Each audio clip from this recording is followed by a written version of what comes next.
अध्याय 7 रोहन की नीली पतंग। आज एक सुहावना दिन है।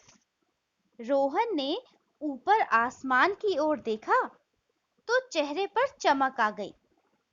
दूर तक साफ नीला आकाश था। हरे पेड़ हवा के झोंकों से धीरे-धीरे लहरा रहे थे। उसने सोचा, पतंग उड़ाने के लिए यह एक शानदार दिन है।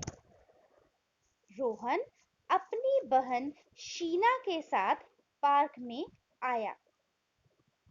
वह अपनी प्यारी नीली पतंग भी अपने साथ लाया। पार्क में सभी बच्चे अपनी पतंगे उड़ा रहे थे।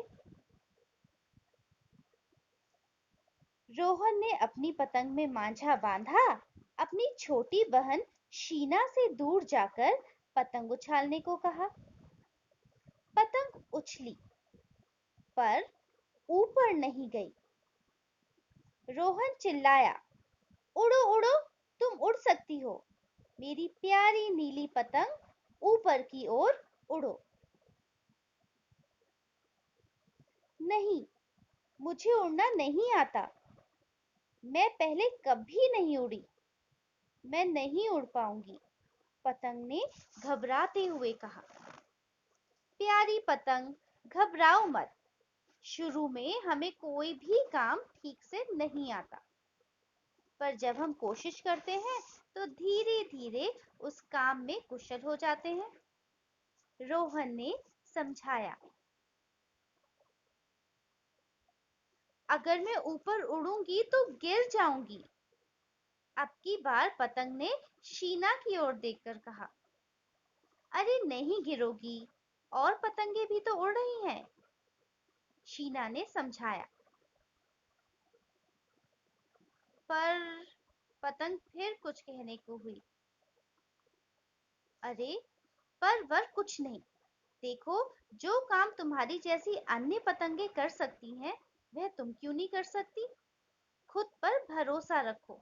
अगर मन में विश्वास हो और इरादा अटल हो, तो हम मुश्किल से मुश्किल काम भी सरलतापूर्वक कर सकते हैं। रोहन ने पतंग का हौसला बढ़ाते हुए कहा। अब पतंग का आत्मविश्वास बढ़ चुका था। उसने मुस्कुराकर रोहन और शीना की ओर देखा।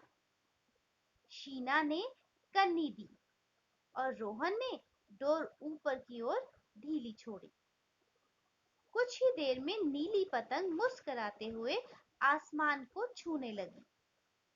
रोहन और शीना की खुशी का ठिकाना न रहा।